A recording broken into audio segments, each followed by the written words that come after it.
우리에게 주시는 말씀입니다. 스가랴 13장 1절에서 6절 말씀입니다. 스가랴 13장 1절에서 6절 말씀 한 절 한 절 교독합니다. 그 날에 죄와 더러움을 씻는 샘이 다윗의 족속과 예루살렘 주민을 위하여 열리리라.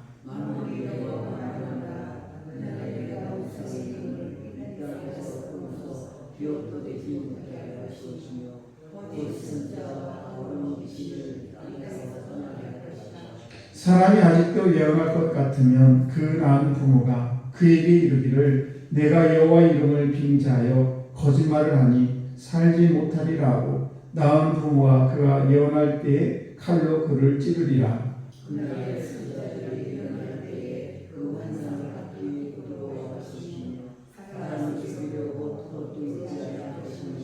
말하기를 나는 선자가 아니요 나는 농부라. 내가 어려서부터 사람의 종이 되었노라 할 것이요 어떤 사람이 그에게 묻기를 내 두 팔 사이에 있는 상처는 어찌 됨이냐 하면 대답하기를 이는 나의 친구의 집에서 받은 상처라 하리라. 아멘. 기도하겠습니다.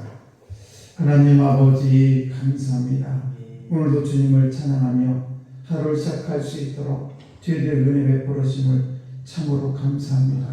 아버지 오늘도 주님을 찬양하니 아버지 저희를 그냥 있는 것이 아니라 하나님의 은혜임을 시간 고백합니다. 아버지 사랑하는 성도들 오늘도 주의 온전한 은혜 가운데 붙들어 주시옵시고 아버지 어려움 당하거나 아버지 낙담하거나 아버지 여러 가지 문제 속에서 헤매지 않도록 주께서 오늘도 은총을 베풀어 주시기를 원합니다. 저희들 늘 연약하고 부족하여 넘어지기 쉽지만 오늘도 주의 말씀을 꼭 붙들고 어떤 환경에서도 주님의 거룩하고 역사심의 은혜 가운데 거할 수 있도록 아버지 은혜 베풀어 주옵소서. 또한 이 귀한 새벽에 주의 말씀이 선포되고 들려질 때도 하나님 우리의 마음이 열리게 하시고 또 아멘하게 하셔서 아버지 말씀 속에 역사하시는 그 주의 음성에 따라 오늘도 한 걸음 한 걸음 주님과 동행하는 귀하고 복된 인생 될 수 있도록 주님 역사하시고 인도하여 주옵소서. 이 시간 1.5 예물도 주 앞에 올려드립니다. 김현희 원사님 아버지 귀한 딸의 예물을 받아주시옵시고 기도를 날마다 들으시는 주님 감사합니다. 아버지께서 우리 최영숙과 일어나 이 가정을 늘 주님 기억하시고 온전한 은혜 가운데 인도해 주시기를 원합니다. 늘 범사의 감사가 차고 넘치게 하시고 귀한 딸의 이 기도가 늘 주 앞에 상달되는데 전혀 부족함이 없도록 은총을 베풀어 주옵소서. 우리 사는 성도들도 있습니다. 귀한 자녀들 원근각체 사랑합니다. 하나님 저들을 기억하시고 오늘도 하나님의 온전한 은혜 가운데 꼭 붙들어 주옵소서. 감사드리며 축복하며 예수님 이름으로 기도드려옵나이다. 아멘. 귀하옵된 새벽에 나오신 우리 귀한 성도 하나님의 크신 은총이 여러분에게 함께 하시기를 축복합니다.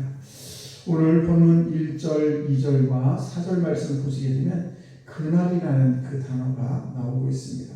여기서 그날이라는 것은 바로 마지막 때를 이야기합니다.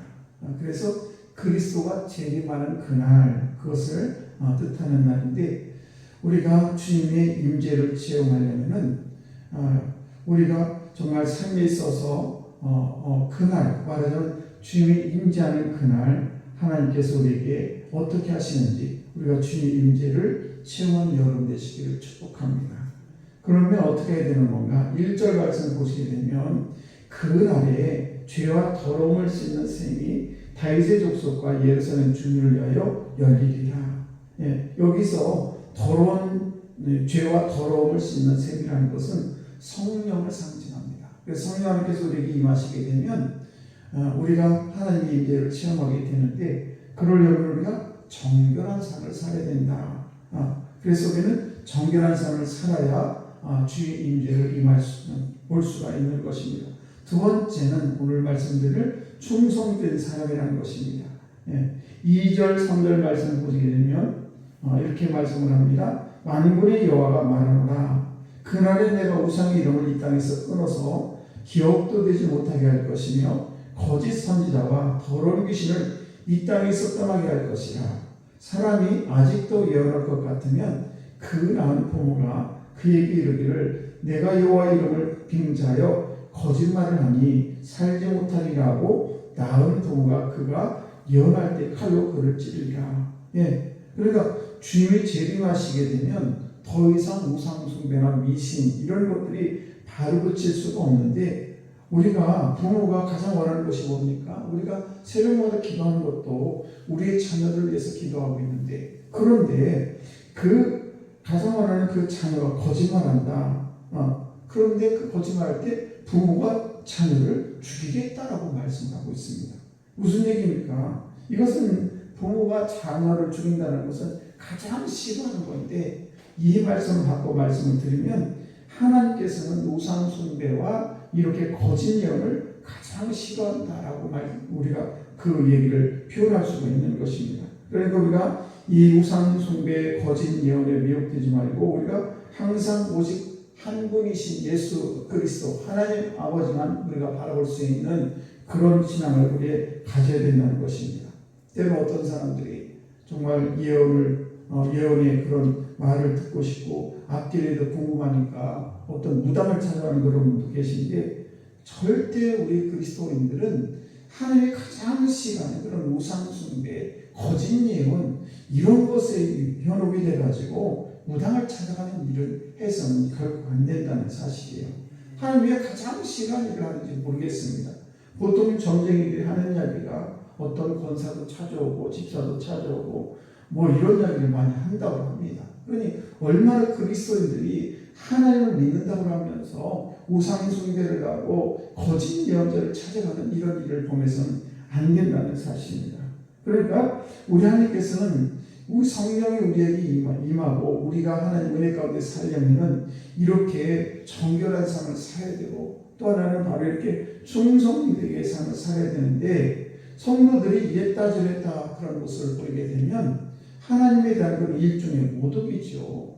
내가 금방 하나님만 섬기겠다 했다가 갑자기 불변해가지고 우상 그 미신 덩어리를 찾아가고 이러면 하나님 얼마나 기가 막히겠습니까?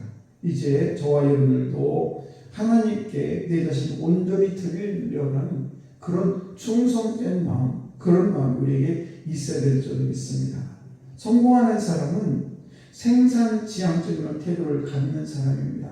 생산지향적인 태도란 뭐냐? 누군가가 나에게 조언을 하고 말씀이 들려질 때 그걸 잘 수용하는 거예요. 내가 그 말씀을 잘 인지하고 그리고 그것을 내 마음에 간직하고 그 말씀대로 살려고 몸부림을 치는 것입니다. 그래서 우리가 공부 잘하는 사람은 남이 하는 그런 선생님 하신 말씀을 잘 들을 줄 알고, 친구 혹시 하나를 알려주면 그것들도 잘 수용할 수 있는 그런 태도를 가진 사람이 공부 잘하게 되는 것입니다. 그처럼 우리가 하나님의 뜻이 임하게 되면 우리가 전적으로 하나님의 그 뜻을 우리가 수용하고 그 말씀에 아멘하고 그러면서 나아가야 될 줄로 믿습니다.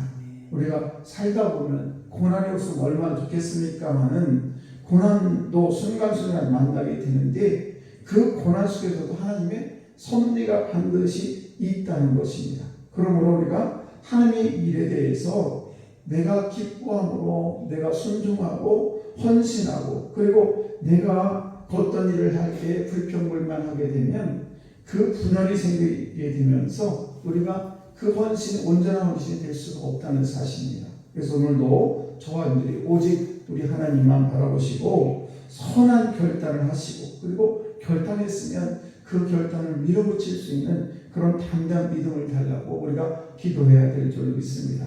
그래서 오늘도 하나님의 임재의 손길이 여러분에게 임하기를 축복합니다. 이렇게 충성된 삶을 살 때 하나님의 임재가 내 안에 임하게 되는 것이고 저들 오는 하나님의 은혜 가운데 아름답고 복된 삶을 살아갈 줄을 믿습니다.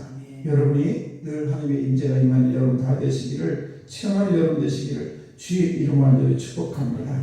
기도하겠습니다.